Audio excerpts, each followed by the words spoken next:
오늘도 우리 주님 은혜가 우리 가운데 함께하기를 주의 이름으로 축복합니다. 세상을 살아가는 사람들 또 우리 부모들은 자녀들에게 항상 하는 이야기가 있어요. 열심히 해라. 열심히 노력하면 무언가를 이룰 수 있다라고 반복해서 말합니다. 그런데 성경은 우리들에게 그런 말을 쓰지 않습니다. 모든 일에 하나님을 첫 번째로 삼으라고 가르칩니다. 바로 하나님을 첫 번째로 삼으라는 것은 하나님으로부터 출발하라는 거예요. 그래서 세상 사람들은 계속해서 열심히라는 단어를 쓸 때 하나님은 하나님을 첫 번째, 너의 삶의 모든 것은 하나님으로부터 출발하라고 말씀합니다. 왜 하나님으로부터 출발해야 될까요? 여러분, 이 출발점이라는 것은 출발하는 지점을 말하지 않습니까? 그럼 여러분, 왜 사람이 출발이라는 단어를 왜 쓸까요? 출발이라는 이 단어를 쓰는 이유는 가려고 하는 목적지가 있기 때문입니다.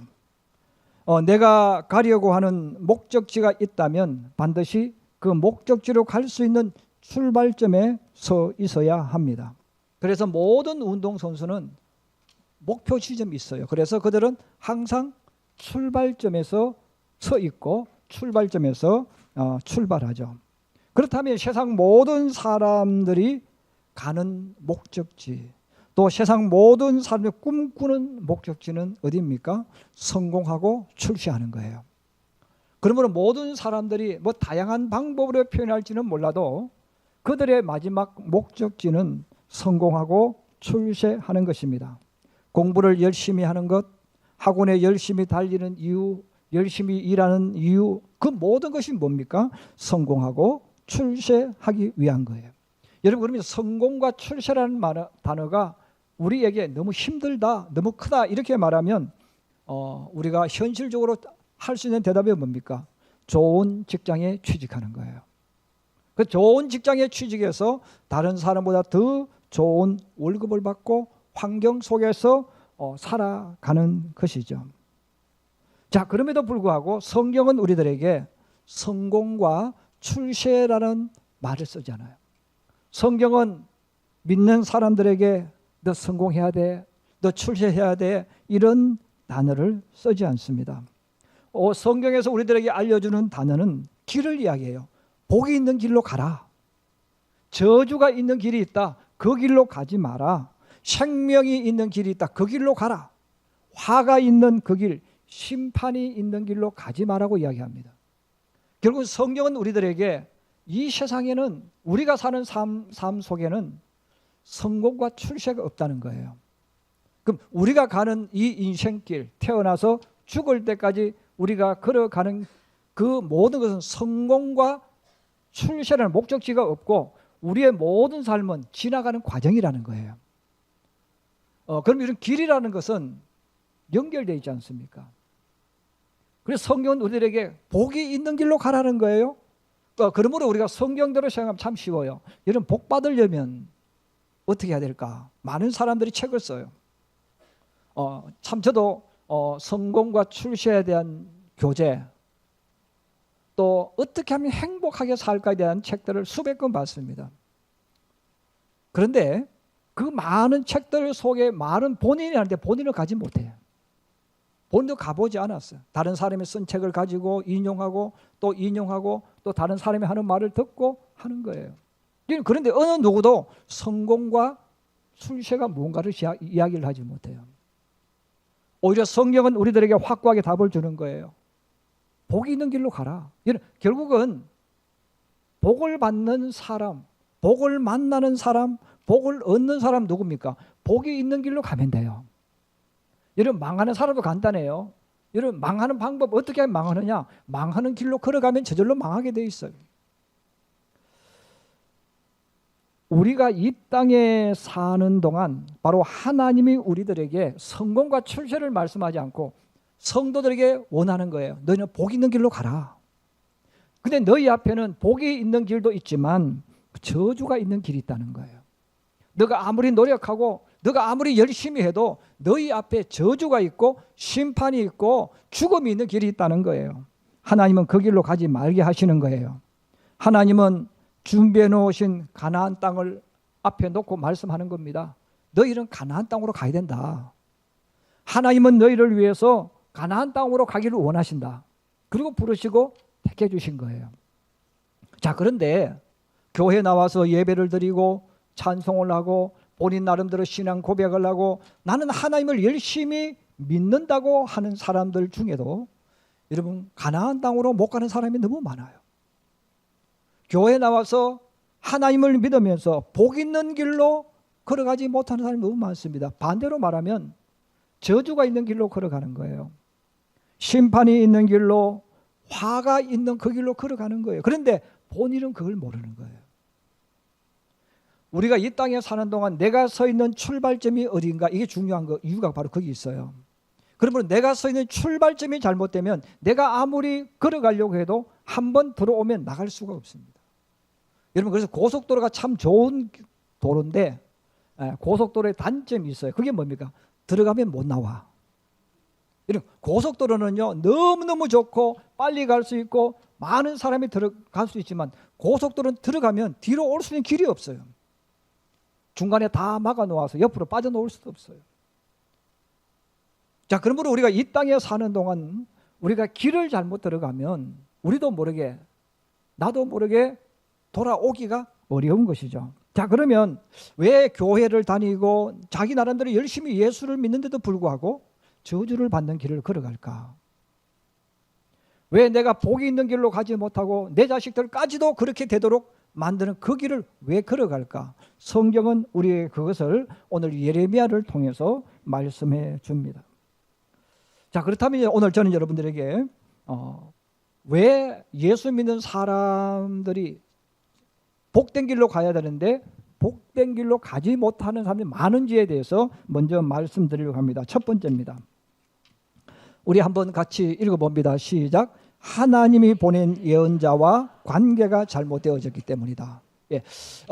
예언자, 오늘 저는 담임 목사라는 단어를 같이 이해를 해주시면 좋겠어요. 물론 뜻은 조금 차이가 있지만 구약 시대의 예언자와 오늘을 사는 우리 시대의 교회 성도들에게는 담임 목사는 비슷한 면이 굉장히 많아요. 그래서 여러분들이 담임 목사와 이 예언자의 관계를 먼저 알아야 됩니다. 하나님은 아브라함과 이삭과 야곱에게 나타나셔서 말씀을 하셨어요. 자, 그런데 애굽에 살던 이스라엘 백성들이 출애굽을 한 이후에 시내산에 모여서 언약을 맺게 됩니다. 여러분, 저는 우리 성도들에게 출애굽기 19장, 20장에 대한 말씀을 굉장히 많이 하는 편입니다. 왜 시내산의 언약에 대해서 말씀할까요? 출애굽기 19장까지는 하나님이 아브라함과 맺은 약속이 있어요. 내가 너희 후손들을 애굽에 들어가게 하고 그들이 나와서 하나님이 인도하는 가나안 땅으로 인도하신다는 약속입니다. 하나님은 그 약속을 지키셨어요. 그래서 19장까지 중요한 이유는 하나님은 하신 말씀은 반드시 지키시는 분이에요. 그 지키시는 하나님께서 그러면 적과 꿀이 흐르는 가나안으로 들어가려면 아브라함의 언약과 되는 게 아니라는 거예요. 나와 너가 언약을 맺어야 된다는 거예요. 그래서 하나님은 이스라엘 민족을 시내산에서 새로운 언약, 그 새로운 언약은 아브라함과 맺은 언약이 아니라 하나님과 이스라엘 백성이 직접 맺은 언약입니다. 우리가 살아가는 모든 삶은 일방적인 것은 효력이 없습니다. 그래서 짝사랑은 효력이 없는 거예요. 여러분, 진짜 사랑은 두 사람이 진짜 서로 입으로 고백하고 만나는 게 진짜 사랑이에요. 여러분, 직장 들어가는 것도 마찬가지예요. 내가 저 직장 나 들어가고 싶어 들어가는 게 아니에요. 회사와 내가 언약을, 계약을 맺어야 돼요. 여러분, 우리의 모든 삶 속에는 혼자 하는 것은 효과가 없습니다. 반드시 둘이가 같이 계약을 맺는 거예요. 여러분, 신앙도 똑같아요. 신앙도 나 하나님을 믿어, 하나님 저 사랑하신 줄, 제가 하나님 사랑하는 줄 아시죠? 그건 아무 의미 없다는 거예요. 하나님도 인정하고 나도 인정하는 거예요. 그래서 여러분, 세례라는 것도 내가 일방적으로 하나님 믿는다고 계약되는 게 아니에요. 하나님과 내가 서로 약속을 하고 계약을 맺는 거예요. 자, 그러므로 시내산에서 하나님과 이스라엘 백성들이 언약을 맺습니다. 하나님께서 말씀합니다. 이제부터 너와 내가 언약을 맺고 하나님 백성이 되고 너희는 내 백성이 되는데 그 절차를 밟으라는 거예요. 그 절차를 성경은 이야기합니다. 이틀 동안 너희를 깨끗하게 준비를 해라. 그래서 옷도 빨고 또 몸도 씻고 마음도 씻고 육체도 씻고 너희 속에 애굽에서 가져왔던 그 모든 것들을 씻는 일을 해라. 깨끗하게 씻고 3일째 되는 날 나와 너희가 만날 것이다. 그 만나는 장소는 시내산입니다. 그래서 이스라엘 백성들이 시내산에 섰어요. 근데 시내산에 왔는데 그들이 하나님을 만나러 왔는데 너무 무서워서 하나님을 만날 수가 없어요. 우리 성경 한번 보겠습니다. 출애굽기 20장 18절, 19절, 21절 말씀입니다. 우리 같이 한번 보십시다. 시작. 뭇 백성이 우레와 번개와 나팔 소리와 산의 연기를 본지라.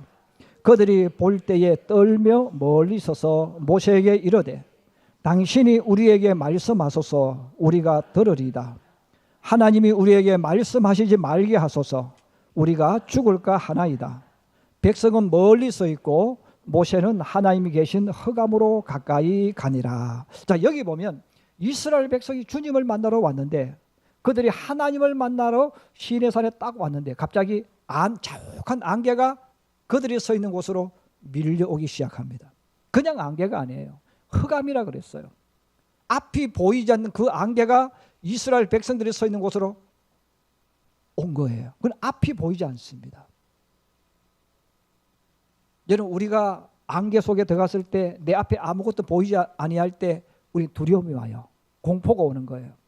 바로 이스라엘 민족이 서 있는 곳에 자욱한 안개가 끼었다는 거예요. 자, 그런데 여러분, 그 안개만 끼었으면 괜찮았어요. 갑자기 꽝 하면서 지진이 났다는 거예요. 성경은 진동이라는 단어를 썼어요. 막 땅이 흔들리기 시작합니다. 여기서 꽝꽝거리는 소리가 나는 거예요. 그리고 하늘에 불꽃이 막 일어나기 시작합니다. 거기만 끝난 것이 아닙니다. 성경은 계속해서 말합니다. 나팔 소리가 울려 퍼졌다는 거예요. 아무것도 잘 보이지 않는 그 흑암 속에서 여러분, 땅이 흔들리고 나팔 소리가 갑자기 들려오고 천둥 소리가 나고 우레 소리가 나고 불꽃이 막 그들 앞에 하늘에서 보이는 거예요. 자, 이런 광경을 그들이 보았을 때 이스라엘 백성은 너무 두려웠어요. 공포가 왔어요. 그래서 뭐라고 말합니까? 모세에게 말합니다. 너무 무서워서 우리는 주님 음성을 들을 수가 없습니다. 그러니까 당신이 가서 음성을 듣고 그 음성을 우리에게 들려주세요. 자, 그러면 오늘 성경이 말합니다. 백성은 멀리 서 있고 모세는 하나님의 음성을 듣기 위해서 흑암 속에서 걸어갔다는 거예요. 자, 이 사건이 생긴 이후로 모세에게 새로운 역할이 하나 부여됩니다. 원래 모세의 역할은 이스라엘 백성을 인도하는 거예요. 그 이스라엘 백성을 인도하는 역할을 맡았는데 이제 모세에게 주어진 또 다른 새로운 하나의 역할, 바로 뭡니까? 오늘 우리가 읽었던 출애굽기 20장에 나오는 말씀이죠. 모세가 하나님 앞에 가서 하나님의 음성을 듣고 그 하나님의 음성을 백성에게 전해주는 역할입니다. 내가 하나님의 음성을 듣고 하나님의 음성을 전해주는 이 역할을 하는 사람을 구약 시대에 불렀습니다. 예언자라고 불렀습니다. 우리나라 사람들은 예언이라는 단어를 굉장히 많이 오해를 해요.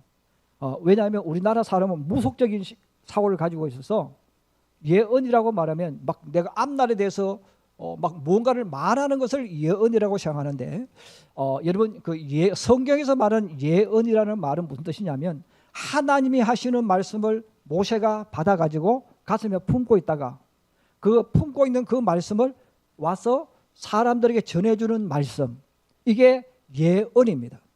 그것을 하는 사람을 예언자라고 말씀하는 거예요. 그래서 이때부터 모세는 지도자에서 또 하나의 역할, 예언자의 역할을 하게 됩니다. 자, 그러면 이 예언자는 자기 말을 하면 안 돼요. 하나님의 말씀을 들은 그대로 와서 가지고 있다가 사람들에게 전해주는 거예요. 여러분, 저금할 때 우리가 예금이라는 단어를 써요. 그 말이 뭡니까? 사람들의 돈을 받아서 은행에 가지고 있다가 다른 사람의 돈을 빌려주는 거예요. 은행이 받아서 관리하고 빌려주기 때문에 우리가 예금한다, 이렇게 말을 하는 거예요. 자, 그래서 하나님께서 이 말씀을 받아서 모세가 백성에게 전해주는 그 역할을 했다는 것이죠. 그럼 구약 시대에 하나님께서 이스라엘 민족에게 직접 말씀한 적이 없었어요. 바로 예언자들이 하나님 말씀을 받아서 하나님 백성에게 전해준 거예요. 그럼 오늘날 우리가 사는 시대에 우리 성도들에게 누가 하나님 말씀을 받아서 전해줍니까? 그 역할을 하는 직위를 우리가 얘기할 때 담임 목사라고 불러요. 그래서 교회는 교육자들이 많아요. 담임 목사도 있고 부목사도 있고 전도사도 있습니다. 그런데 담임 목사만이 유일하게 그 일을 하는 거예요. 그럼 다른 사람들은 뭡니까? 전도사들은 배우는 단계예요. 부목사는 내 일이 아니고 담임 목사가 일을 도와주는 역할을 해요. 그래서 교회에서 모든 것은 오직 하나로 집중됩니다. 담임 목사로. 그럼 여러분 예언자도 마찬가지예요. 그래서 이런 교회 목사는 강대상에 서는 그 순간은 자기 이야기하면 안 돼요. 하나님 말씀을 전해야 돼요. 그래서 여러분 진짜 목사는 누구냐 하면 하나님 말씀을 받아서 성령의 감동을 받아서 성도들에게 하나님 말씀을 전해주는 그 사람이 담임 목사예요. 이런 그 목사가 진짜예요. 그래서 강대상에서는 여러분 정치를 이야기하면 안 돼요. 이런 강대상에서 또 다른 이야기하면 안 돼요. 물론 예배가 아닌 다른 특별한 목적을 가지고는 할 수 있지만 예배드리는 그 순간에 목사는 하나님 말씀을 전해야 됩니다. 왜? 예언자이기 때문에. 자, 그런데 여러분 그러면 구약 시대에 개인적으로 응답받을 수 있어요. 여러분 사사기 시대도 개인적으로 기도해서 응답받아요. 그런데 기도해서 응답받는 개인적인 응답이 아니라 이스라엘 민족 공동체에게 하나님 말씀을 전해준 대상은 예언자밖에 없었다 그 말이에요. 그래서 성경에 보면 모세가 예언자입니다. 아브라함도 예언자입니다. 사무엘도 예언자였습니다. 이사야, 예레미야 많은 이름들이 나와요. 그럼 그들의 역할이 뭐 예언자였다는 거죠. 그러면 그들은 뭐 능력이 있다 없다 이게 문제가 아니고 하나님 말씀을 받아서 하나님 말씀을 전해주는 사람, 이게 바로 예언자였습니다. 자, 그러면 여러분 목사도 수많은 역할이 있지만 하나님 말씀을 성도들에게 전해주는 그 역할을 하고 있는 거예요. 여러분 이 원리를 알지 못하면 우리 성도들이 예배를 잘못 드리는 거예요. 여러분 예배 드리고 나서 나갈 때 하나님의 음성을 듣고 나가야 돼요. 근데 저는 우리 교회는 제가 조사를 안 해봤는데 대부분 일반 교회 조사를 해보면 오늘 예배를 드리고 나가는 성도들에게 권사님 주님의 음성을 들었습니까? 집사님 주님의 음성을 들었습니까? 성도님 주님의 음성을 들었습니까? 하고 조사를 해보면 주님 음성 들은 사람이 아무도 없어요. 그 사람 예배를 잘못 드린 사람. 여러분 담임 목사를 통해서 강대상에 선포되는 것이 하나님의 음성입니다. 이게 구약 시대에 그렇게 전해졌고 예수님을 통해서 그렇게 전해졌고 여러분 지금도 똑같은 거예요. 하나님은 일일이 성도들에게 하나님의 말씀을 전해주지 않았어요. 강대상에서 선포되는 그 말씀을 통해서 하나님의 음성이 선포되어진 거예요. 그러므로 성도가 드리는 올바른 예배는 오늘 예배를 통해서 주님의 음성을 들어야 되는 거예요. 바로 그 음성이 바로 뭡니까? 내가 환상을 보는 것이 아니라 예언자를 통해서 담임 목사를 통해 주시는 그 음성이 주님의 음성이에요. 그 음성을 듣고 하나님의 음성으로 받아서 가는 그 사람이 진짜 예배드리는 사람이에요. 자, 그런데 이렇게 예언자들이 나와서 하나님의 말씀을 전해 주었는데 그럼 왜 이스라엘 민족이 망했을까? 왜 광야길을 걸어갔던 이스라엘 백성 대부분이 광야에서 죽었을까? 바로 예언자와의 문제, 여기에 있습니다. 여러분 모세가 이제 예언자가 되어졌어요. 그런데 그 모세가 예언자가 된 것을 믿지 못하는 거예요. 거부하고 반대하는 세력들이 많았다는 거예요. 자, 이제 주제를 또 넘어갑니다. 첫 번째입니다. 바로 위에 우리 한번 같이 보십시다. 시작. 여러분 모세가 예언자가 되어졌고 예레미야가 예언자가 되어졌고 많은 사람이 예언자가 되어졌는데 받아들이는 사람보다는 거부하는 사람, 미워하는 사람, 반대하는 사람들이 더 많았어요. 지금도 교회 여러분 마찬가지예요. 담임 목사가 있을 때 저분은 진짜 하나님의 사람이야 받아들이는 성도도 많지만 또 그들 가운데는 아니야라고 하는 분도 있다는 거예요. 자, 그럼 왜 예언자를 받아들이지 않았을까? 왜 미워했을까? 오늘 저는 간단하게 네 가지를 먼저 알려드리려고 합니다. 자, 첫 번째입니다. 우리 같이 보십시다. 시작. 자기들의 야망과 뜻과 다르게 선포되는 말씀 때문에. 이제 가장 대표적인 인물은 사울 왕입니다. 우리 사무엘상 15장 7절에서 9절 말씀 같이 한번 보겠습니다. 같이 봅니다. 시작. 사울이 하윌라에서부터 애굽 앞 술에 이르기까지 아말렉 사람을 치고 아말렉 사람의 왕 아각을 사로잡고 칼날로 그의 모든 백성을 진멸하였으되 사울과 백성이 아각과 그의 양과 소의 가장 좋은 것 또는 기름진 것과 어린 양과 모든 좋은 것을 남기고 진멸하기를 즐겨 아니하고 가치 없고 하찮은 것은 진멸하니라. 여러분, 그럼 왜 사람들이, 이스라엘 민족이, 왜 성도들이 하나님 말씀을 왜 받아들이지 못할까? 내가 원하는 게 있는 거예요. 내가 듣고 싶은 말이 있는 거예요. 우리 성도들 가운데 그런 분이 많아요.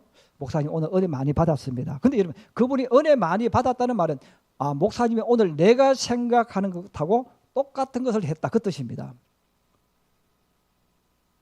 그러면 이제 내가 이런 생각을 가지고 있는데 목사가 하나님 말씀을 가지고 다르게 이야기했어. 그럼 뭐예요? 내 마음속에 그걸 안 받아들인다. 하나님은 아말렉과의 전쟁에서 모든 것, 남녀, 가축 다 죽이라고 했어요. 근데 사울이 안 죽였어요. 왜? 사울은 자기 욕망이 있었어요. 야망이 있었어요. 가축의 좋은 것은 가지고 가고 싶은 거예요. 살리고 싶은 거예요. 근데 명목을 만들었어요. 하나님께 제사 드리기 위해서. 여러분, 그래서 하나님께서 뭐라고 말씀합니까? 순종하지 않고 네 마음대로 한 그 예배 나 받지 않아. 하나님이 원하는 것은 순종이야. 이렇게 말씀하신 거예요. 그러면 우리가 하나님 말씀을 듣지만 내가 원하는 답이 있어요. 내가 원하는 목적이 있는 거예요. 근데 그 목적과 다르게 하나님 말씀이 선포되어지면 우리도 사울처럼 하나님 반대편에 서는 거예요. 오히려 그렇게 말하는 주의 종이 미워질 수 있죠. 왜? 이게 답인데. 나는 이게 답이라고 배웠고 내가 이걸 그렇게 알고 있는데 반대로 이야기해줘요. 그랬을 때 하나님 말씀을 거부한다는 거예요. 자, 두 번째입니다. 같이 봅니다. 시작. 자신들이 모세나 예언자들보다 더 뛰어나다는 교만 때문이다. 이런 모세가 완벽한 사람이 아니에요. 예레미야가 완벽한 사람이 아니에요. 자, 그런데 그들이 자신들보다 예레미야가 부족하다고 느끼니까 예레미야를 인정을 못하는 거예요. 이스라엘 백성들이 모세가 나보다 뛰어나지 못하다고 느끼니까 믿지 못하는 거죠. 우리 성경 먼저 한번 보겠습니다. 민수기 12장 2절입니다. 같이 봅니다. 시작. 그들이 이르되 여호와께서 모세와만 말씀하셨느냐 우리와도 말씀하지 않으셨느냐 하매 여호와께서 이 말을 들으셨더라. 그 다음에 민수기 16장 1절에서 3절의 말씀입니다. 시작. 레위의 정손 고핫의 손자 이스하의 아들 고라와 루벤 자손 엘리압의 아들 다단과 아비람과 벨렛의 아들 온이 당을 짓고 이스라엘 자손 총회에서 택함을 받은 자 곧 회중 가운데서 이름 있는 주의관 250명과 함께 일어나서 모세를 거스르니라. 그들이 다 모여서 모세와 아론을 거슬러 그들에게 이르되 너희가 분수에 지나도다. 회중이 다 각각 거룩하고 여호와께서도 그들 중에 계시거늘 너희가 어찌하여 여호와의 총회 위에 스스로 높이느냐. 자, 여러분, 이 말의 뜻은 무슨 뜻이냐면 오늘날로 해석하면 이런 거예요. 목사가 강대상에서 하나님의 말씀을 선포하는데 가장 하나의 쉬운 예로 암에 대해서 제가 이야기하는 거예요. 강대상에서 목사가 이야기합니다. 여러분, 암이라도 수술하지 않아도 하나님께서 그 암을 치료하십니다. 그런데 성도들 가운데 의사가 있었어요. 여러분, 의사들이 가지고 있는 확고한 답이 있잖아요. 암은 수술해야 돼. 여러분, 암은 수술해야 되는 거예요. 근데 강대상에서 목사가 뭐라고 선포합니까? 여러분, 암이든 뭐든 주 예수 그리스도 이름으로 기도하면 암이 치료됩니다. 그렇게 설교를 했어요. 그럼 의사 되는 그 성도가 듣고 뭐라고 생각하겠어요? 참, 우리 목사님은 무식하다. 그럼 그 설교를 받아들이냐? 안 받아들이는 거예요. 왜? 의학적으로 목사가 틀렸다고 생각해요. 여러분, 목사가 성공에 대해서 부에 대해서 복에 대해서 이야기해요. 기업가들이 무슨 생각하겠어요? 똑똑한 현대인들이 이 땅에 사는 동안 제일 중요한 것은 돈이라고 생각하잖아요. 근데 이런 목사가 강대상에서 여러분 하나님이 첫 번째입니다. 그렇게 말하면 듣는 성도들이 뭐라고 듣습니까? 목사님요, 틀렸어요. 이 땅에 사는 첫 번째 돈입니다. 여러분 똑똑한 사람들이 목사가 우습게 여겨지는 거예요. 목사가 말하는 것이 자기가 알고 있는 것보다 못한 거예요. 그런데 그들 마음속에 무슨 마음이 들겠어요? 에이, 우리 목사님 나보다 못해. 그래서 목사가 하는 말을 듣지 않습니다. 여러분 목사가 하는 그 말은 목사의 말이 아니고 하나님의 말씀인 거예요. 근데 그들은 그렇게 안 듣잖아요. 그러므로 모세가 이스라엘 백성의 리더자가 이끌어갈 때 가장 먼저 반기를 듭니다. 누가 듭니까? 그의 형 아론이 반기를 들어요. 야, 내가 너보다 형인데. 또 누나가 반기를 들어요. 야, 내가 너 누나인데. 그리고 계속해서 말합니다. 아비람, 다단, 고라, 또 총회에서 선택받은 250명. 지금으로 말하면 우리 한국의 모든 사람들이 투표를 해서 뽑힌 250명. 그럼 국회의원 될 수 있겠죠. 도지사 될 수 있겠죠. 이들이 모여서 모세에게 반기를 들었다는 거예요. 왜 반기를 들었습니까? 모세야, 너만 거룩하냐? 우리도 거룩해. 하나님은 너만 계시냐? 우리도 함께 하셔. 그러면서 그들이 반기를 들었다는 거예요. 그럼 그들이 왜 자꾸 이런 생각을 하는가? 세상에서는요, 똑똑한 사람이 인정받아요. 근데 여러분, 그게 보편적인 게 아니에요. 진짜 중요한 곳에 가면 달라요. 여러분, 회사의 회장은 똑똑한 사람이 회장되는 게 아니에요. 주주 총회를 해서 선택되면 그 사람이 회장되는 거예요. 이건 교회도 똑같아요. 여러분 목사가 똑똑해서 목사 되는 게 아니에요. 여러분 목사는 하나님이 부르셔서 세우신 사람입니다. 그러므로 성도들 가운데는 목사보다 훨씬 똑똑한 분들이 많아. 더 많은 기술을 가진 분들이 많아. 여러분 그러나 그 사람이 아무리 똑똑하다 할지라도 하나님이 세우신 리더자가 아니라는 거예요. 하나님은 그의 백성을 위해서 예언자를 세우셨고 지금으로 말하면 담임 목사를 세워주신 거예요. 이걸 받아들이면 되는데 이걸 못 받아들이는 거죠. 세 번째입니다. 같이 한번 보십시다. 시작.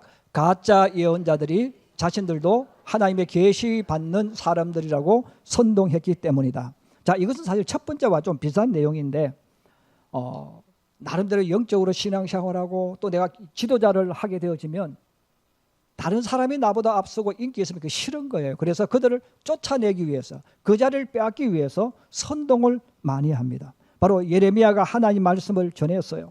예레미야가 하나님 말씀을 전하니까 아나돗 사람들부터 사실은 반대를 하고 예레미야를 죽이려고 합니다. 왜? 똑같은 제사장인데 자기 혼자만 하나님 말씀을 듣고 받았다고 말하기 때문에 그런 거예요. 우리 성경 다시 한번 보십시다. 예레미야 29장 27절에서 28절입니다. 같이 보십시다. 시작. 이제 내가 어찌하여 너희 중에 선지자 노릇하는 아나돗 사람 예레미야를 책망하지 아니하느냐. 그가 바벨론에 있는 우리에게 편지하기를 오래 지내야 하리니 너희는 집을 짓고 살며 밭을 일구고 그 열매를 먹으라 하셨다 하니라. 이 스마야라는 사람이 바벨론의 포로로 끌려갔는데 많은 가짜 예언자들이 무슨 말씀을 전했냐면 여러분 바벨론에서 돌아올 거예요. 그러니까 땅도 사지 말고 집도 사지 말고 돌아올 준비를 하세요. 막 가짜들이 그렇게 많이 외친 거예요. 근데 예레미야가 뭐라고 이야기합니까? 여러분 하나님은 60년이 되어지는 동안 벌을 받고 돌아오게 할 거예요. 그러므로 60년이라는 시간이 있기 때문에 거기서 밭을 사세요. 그리고 거기서 직장을 구하세요. 거기서 신앙을 지키세요. 이렇게 설교한 거예요. 근데 스마야가 그렇게 말하는 예레미야를 뭐라고 말합니까? 너희 중에 선지자 노릇하는 아나돗 사람 예레미야라고 이야기했어요. 예레미야를 가짜로 이야기하는 거예요. 실제로 우리가 살아가는 삶 속에도 진짜보다 가짜 같은 소리 더 큽니다. 그래서 이 가짜들이 주인공 행시하고 가짜들이 사람들을 선동하는 거예요. 선동하는데 대부분의 사람들이 그 가짜의 소리를 선동당한다는 거예요. 그건 네 번째입니다. 우리 네 번째 같이 한번 보십시다. 시작. 하나님의 책망을 자신에게 대한 공격, 욕, 험담 등으로 생각하기 때문이다. 바로 예레미야가 하나님 말씀을 전하면서 제일 힘들었던 부분이 바로 이거예요. 그래서 오늘 우리가 읽었던 본문 10절에도 이렇게 말합니다. 우리 10절 한번 같이 보십시다. 시작. 내가 누구에게 말하며 누구에게 경책하여 듣게 할꼬. 보라, 그 귀가 할례를 받지 못하였으므로 듣지 못하는도다. 보라, 여호와의 말씀을 그들이 자신들에게 욕으로 여기고 이를 절교하지 아니하니. 여러분, 이스라엘 민족이 망한 이유가 이거예요. 하나님은 계속 말씀하셨는데 이스라엘 백성은 안 들었어요. 왜? 하나님이 하시는 말씀을 예레미야가 전해줬는데 책망이에요. 꾸지람이었어요. 잘못됐기 때문에. 근데 그들은 그걸 자기의 욕으로 들었어요. 누가? 예레미야가 하는 욕으로 생각했던 거예요. 그래서 예레미야가 아무리 많은 말씀을 전해줘도 말씀을 거부했습니다. 우리 성도들에게도, 우리 교회 성도들은 그런 분은 아직 제가 못 봤지만 여러분 다른 교회 목사들 이야기 들어보면 그런 분이 굉장히 많아요. 목사가 설교를 해요. 그러면 예배를 마치고 나갈 때 목사를 아래 위로 쫙 째려본대요. 여러분 왜 째려보겠어요? 오늘 말은 하지 않아 목사님 오늘 누구한테 내가 목사님 욕한 거 들었죠? 그리고 나한테 지금 친 거죠. 예. 목사님이 오늘 한 소리 자꾸 찔려. 내가 누구한테 말했는데 사모가 그 말을 전했을까? 아니면 내가 누구한테 이야기했는데 그 설교를 토개가지고 내게 들어와서 오늘 목사가 나한테 그 이야기 하는 거야. 나를 지금 꾸지람하는 거야. 나를 책망하는, 이렇게 들은다는 거예요. 욕으로 들었다는 거예요. 욕으로 들으면 어떻게 되겠어요? 반감이 일어나겠죠. 그 반감이 일어나니까 더 적대시하는 거예요. 누구를? 예언자를. 이거는 제가 하는 이야기가 아니고 지금 예레미야가 하고 있는 이야기고 실제 일어나고 있는 그 이야기입니다. 그래서 목사가 말씀을 전할 때 성도들 가운데 찔리는 분이 있어요. 그럼 찔리지 않는 분은 완벽하게 사는 분입니다. 예, 만약 여러분들이 말씀을 난 찔리지 않아. 이분은 100% 하나님 말씀대로 사는 사람이에요. 그런데 말씀을 들으면 막 찔리고 찔리는 분은 보통 인간입니다. 왜? 우리 죄를 짓고 사니까. 그 여러분들이 찔리지 않는다는 말은 둘 중에 하나면 여러분 교만하거나 100% 완벽하게 사는 사람입니다. 그러나 그렇지 않은 사람은 말씀을 들을 때마다 막 회개가 나오고 말씀을 들을 때 내가 저랬구나 이게 느껴지는 거예요. 여러분 그 사람이 복 있는 사람이에요. 목사가 전하는 말씀을 자신의 야망과 욕망을 방해하는 것으로 방해드린 성도, 자신이 목사보다 더 우월하다고 뛰어나다고 생각하면서 설교를 듣는 성도, 목사를 신뢰하지 않고 가짜로 생각하면서 예배드리는 성도, 주일마다 선포되는 말씀을 나 들으라고 하는 욕과 책망으로 듣는 성도가 있다면 여러분 이 성도의 공통점이 있습니다. 하나님의 말씀에 귀를 기울이지 않는다는 거예요.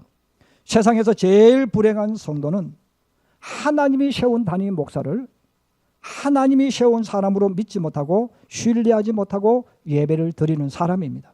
그래서 이런 신앙인들은 믿음이 자라지 않아요. 그리고 하나님의 반대편에 서서 담임 목사를 험담하거나 욕하는 사람으로 살아가게 됩니다. 여러분 담임 목사를 욕하고 험담한다는 이 뜻은 욕 자체가 나쁘다는 게 아니에요. 이미 그 마음속에 신앙이 병들어 있는 거예요. 그리고 자기도 모르게 하나님 말씀을 안 듣는 사람으로 변질된 거예요. 자, 그런 사람들에게 어떤 일이 일어날까를 오늘 이야기합니다. 11절에서 13절입니다. 우리 한번 같이 보십시다. 시작. 그러므로 여호와의 분노가 내게 가득하여 참기 어렵도다. 그것을 거리에 있는 아이들과 모인 청년들에게 부으리니 남편과 아이들과 모인 청년들에게 부으리니 남편과 아내와 나이 든 사람과 늙은이가 다 잡히리로다. 내가 그 땅 주민에게 내 손을 펼 것인즉 그들의 집과 밭과 아내가 타인의 소유로 이전되리라.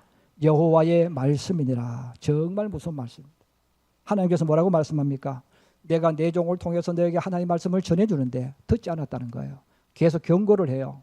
계속 경고를 해요. 안 듣습니다. 뭐라고 말씀합니까? 남편과 아내와 자녀들, 청년들, 부모들 다 망하게 만들 거야. 잡혀가게 만들 거야. 타인의 소유로 사유로 변질되게 만들 거야 이야기했어요. 여러분 이스라엘 백성이 가나안에서 그렇게 살았어요. 그리고 결국 그렇게 살다가 용서하시던 하나님께서 그들을 심판하셨습니다. 왜 그랬을까요? 오늘 바로 이 네 가지가 이스라엘 민족에게 너무나 많았던 거예요. 그래서 예언자를 통해서 하나님 말씀을 아무리 많이 전해줘도 그들은 하나님의 음성을 듣는 분들보다는 듣지 않는 분들이 더 많았어요. 그래서 그들도 모르게 멸망의 길로 하나님의 분노가 가득하도록 만들었고 하나님이 심판하게 만들었습니다. 여러분, 우리 신앙인들 가운데도요, 이런 신앙인들이 예상외로 많습니다. 그렇다면 우리가 마지막 두 번째입니다. 같이 보십시다. 시작. 복된 길로 가는 방법은 예언자가 전하는 것을 하나님의 음성으로 받는 것이다. 믿으시면 아멘. 그래서 여러분, 단임 목사가 강대상, 개인적으로 만나는 이야기를 하는 게 아니라 강대상에서 선포할 때는 하나님의 음성으로 들어야 된다는 거예요. 여러분, 학생의 인생이 출발되는 것은 학교인데 학교의 담임 선생님입니다. 담임 선생님과 좋은 관계, 만나고 싶은 관계를 맺은 학생은 공부를 잘합니다. 그래서 공부 잘하는 학생들 대부분 선생님과 좋은 관계를 맺고 있습니다. 반대로 공부를 싫어하는 학생, 공부에 흥미가 없는 학생, 학교 가기 싫어하는 학생, 성적이 나쁜 학생, 공통적인 것이 있습니다. 선생님과의 관계가 파괴되었거나 선생님과의 관계가 문제가 있는 아이들이에요. 여러분도 학교 시절 생각해 보세요. 학교 시절 생각해 보시면 내 성적이 학교에서 1등, 2등, 3등, 4등 했던 아이들 치고 선생님과 관계가 파괴된 아이들 없습니다. 선생님과 관계가 너무너무 좋아. 그래서 학교 가는 게 즐겁고 공부하는 게 즐겁고 수업 시간이 기다려지는 거예요. 반대로 공부하지 않는 아이들은 학교 가고 싶지 않아. 근데 학교 가고 싶지 않은 이유가 공부 때문에 그런 게 아니에요. 선생님과의 관계가 문제가 있어. 선생님한테 인정을 못 받는 거예요. 그래서 맨날 선생님 지적하고 뭐 떠들면 공부 잘하는 애는 떠들어도 놔두는데 공부 못하는 애가 떠들면 그냥 온갖 욕을 다 해버리고 막 그러잖아요. 왜 그럴까요? 이미 선생님과 관계가 틀어져 있어요. 그래서 여러분, 우리가 그 아이가 공부 잘하는지 못하는지 몰라도 선생님과의 관계를 보면 그 아이의 성적을 알 수 있어요. 또 뒤집어 말하면 공부 잘하는 아이들은 자동적으로 선생님 관계가 좋고 그래서 학교에 대한 추억이 좋아. 반대로 성적 나쁜 애들은요, 학교 이야기하면 별로 할 게 없어. 그 무슨 이야기하면 맨날 얻어맞은 이야기, 뭐 지각했던 이야기, 욕먹었던 이런 이야기만 하는 거예요. 여러분, 이것은 바로 우리의 중량을 이야기하는 거예요.